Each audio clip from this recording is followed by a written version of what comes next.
tu avais à investir aussi, un créateur de contenu avait à investir dans la crypto-monnaie, est-ce que tu as une crypto-monnaie que tu suggères plus que l'autre, mis à part Bitcoin?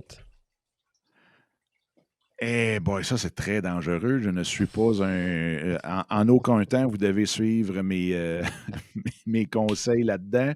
Ah, j'aime S'il vous ça. plaît, consultez un psychiatre, je veux dire un conseiller financier pour ça. Écoute, il en existe tellement plusieurs, Danny. C'est C'est ça. sûr que moi, personnellement, c'est Bitcoin parce que pour son principe, par le fait qu'il est là et qu'il est solide.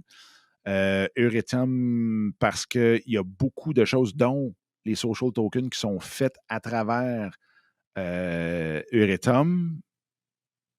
Il en existe d'autres. Il en existe plein d'autres. Tu sais, tu as eu les Dogecoin, tu as eu là, tu as Cebu qui est sorti. Tu sais, tu en as un paquet, mais c'est juste parce que là, présentement, ce qui est un peu le penchant diabolique de la patente, c'est que tu achètes de l'air, tu vends de l'air, tu joues. C'est totalement du gambling pur et simple. Et le côté vraiment encore plus pervers là-dedans, il n'y a rien qui gère ça. Fait que, Non, c'est ça.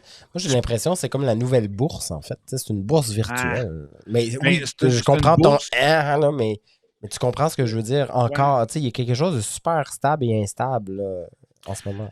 C'est une bourse, puis ceux qui sont habitués à la bourse ou qui ont vu beaucoup de la bourse, c'est du pink sheet, mais à côté de façon incroyable. Pink sheet, c'était de la bourse, mais qui n'a pratiquement aucune réglementation à part d'envoyer un bout de papier une fois par année, là. Versus le TSX, le CNDX, le Dow, ou le Dow Jones, ou le New York Stock Exchange, ainsi de suite, là, qui sont les très gros puis qui sont hyper surveillés, réglementés par l'AMF au Canada ou le SEC aux États-Unis. Le pink sheet, c'était n'importe quoi. Puis si vous écoutez le film Wolf of Wall Street, ben, vous allez voir qu'il a tout fait son argent dans le pink sheet parce que tu pouvais dire n'importe quoi, puis il n'y avait rien qui réglementait ça. Mais oui, c'est un peu ça. Mais tu sais, ça, c'est l'appât du gain sur les collectionneurs.